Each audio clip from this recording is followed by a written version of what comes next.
વિશ્વ આદિવાસી દિન નિમિત્તે મજૂર અધિકાર મંચ દ્વારા ધોરાજી નાયબ કલેક્ટર શ્રીની કચેરીએ આવેદનપત્ર પાઠવ્યું હતું।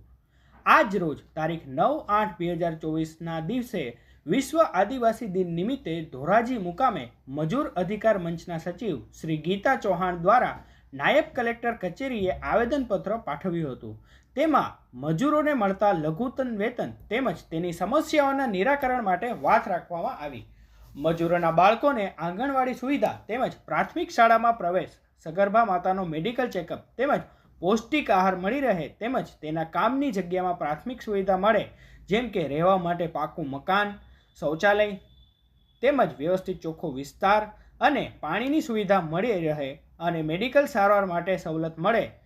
તમામ મજૂરોને ગુજરાતના લઘુત્તમ વેતનની મજદૂરી મળતી રહે તેમજ અન્ય સુવિધા મળતી રહે અને આરોગ્ય, પ્રાથમિક શાળા તેમજ આંગણવાડીની સુવિધા મળતી રહે વગેરે હેતુને ધ્યાનમાં રાખીને આવેદનપત્ર પાઠવ્યું હતું।